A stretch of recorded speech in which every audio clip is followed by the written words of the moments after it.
Hello everyone, আসসালামু আলাইকুম। Welcome to our YouTube channel.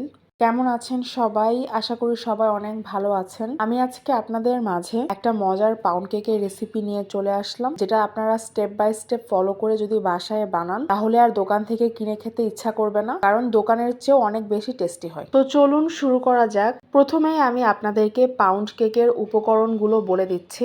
আমি আপনাদেরকে উপকরণগুলো এক্স্যাক্ট গ্রামে বলবো। আপনারা যদি এভাবে বানান পাউন্ড কেক একদম পারফেক্ট হবে। এখানে আমি নিয়েছি 100 গ্রাম ময়দা, 100 গ্রাম চিনি। আমি এখানে পাউডার সুগার ইউজ করেছি। চিনিকে ব্লেন্ড করে নিলেই পাউডার সুগার হয়ে যায়। 100 গ্রাম ডিম এবং 100 গ্রাম বাটার। আমি সবসময় পাউন্ড কেক বানানোর সময় বাটার ইউজ করি, কারণ খুবই ভালো একটা স্মেল আসে। আপনারা যদি বাটার দিতে না চান অয়েল ইউজ করতে পারেন। 20 গ্রাম লিকুইড দুধ, 2 গ্রাম বেকিং পাউডার এবং স্বাদমতো কিশমিশ ও মোরব্বা। আপনারা যদি চান এটাকে স্কিপ করতে পারেন। আমি এখানে ড্রাই উপকরণ ময়দা এবং বেকিং পাউডারটাকে একবার করে টোটাল 3 বার চেলে নিয়েছি, যেন কোনো লাম্পস না থাকে। এখন আমি মিক্সিং বলে বাটারটা নিয়ে 10 থেকে 20 সেকেন্ডের মতো বিট করে নিব। এরপর আমি যেই পাউডার সুগারটা রেডি করে রেখেছিলাম সেটাকে 3 থেকে 4 বারে অল্প অল্প করে দিয়ে বাটারের সাথে খুব ভালো মতো বিট করে নেব। আমি এই পাউন্ড কেকে 3টা ডিম ইউজ করেছি, কিন্তু ডিম 3টাকে আমি একবারেই দিয়ে দিব না। একটা একটা করে ডিম দিয়ে ভালো মতো বিট করে এরপর আরেকটা দেব। এভাবে 3টা ডিম আমি সুন্দর মতো বিট করে নেব। এখন বাটারের সাথে আমি আগে থেকে চেলে রাখা শুকনো উপকরণগুলো অল্প অল্প করে দিয়ে বিট করে নেব। আপনাদের যাদের বাসায় বিটার মেশিন নেই, আপনাদের যদি হ্যান্ড হুইস্ক থাকে সেটা দিয়েও আপনারা ভালো মতো বিট করে নিতে পারেন। বিট করা হয়ে গেলে আমি এর মধ্যে লিকুইড দুধ দিয়ে আবারও ভালো মতো বিট করে নেব। এরপর আমি এর মধ্যে 1 টিস্পুন ভ্যানিলা এসেন্স ইউজ করব। ভ্যানিলা এসেন্স ইউজ করার জন্য কেকের মধ্যে ডিমের কোনো স্মেল পাওয়া যায় না। আপনারা ইচ্ছা করলে স্কিপও করতে পারেন। ভ্যানিলা এসেন্স দেওয়ার পর আমি সবগুলো উপকরণ খুব ভালো মতো বিট করে নিয়েছি।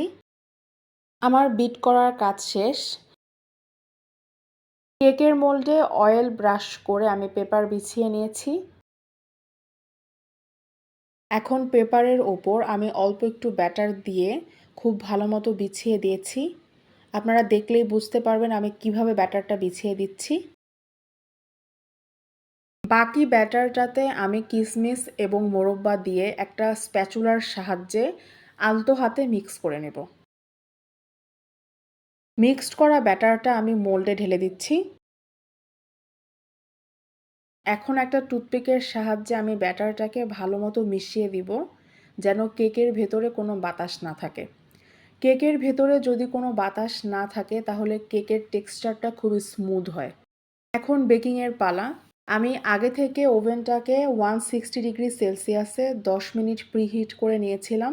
ওভেন প্রিহিট করা হয়ে গেলে আমি কেকের মোল্ডটাকে ওভেনের মাঝামাঝি র্যাকে সেট করে 30 মিনিট বেক করে নেব। আমি আগে থেকেই পানির সাথে চিনি মিশিয়ে একটা সুগার সিরাপ রেডি করে নিয়েছিলাম। সেই সিরাপটা আমি ওভেন থেকে কেকটা নামিয়ে গরম কেকের উপরে ভালো মতো ব্রাশ করে নেব।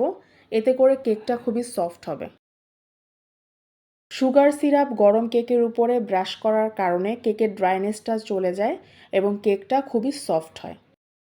কেক ঠান্ডা হয়ে গেলে আমি কেকটাকে স্লাইস করে নিয়েছি। দেখুন আমার পাউন্ড কেক কতটা পারফেক্ট হয়েছে।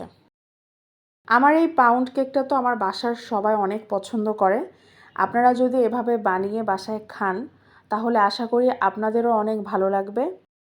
এত সময় নিয়ে আমার সাথে থাকার জন্য অনেক অনেক ধন্যবাদ। আমার রেসিপি যদি আপনাদের ভালো লেগে থাকে তাহলে আমাদের পেজটাকে সাবস্ক্রাইব করে পাশে থাকা বেল আইকনটাতে ক্লিক করে দিতে পারেন।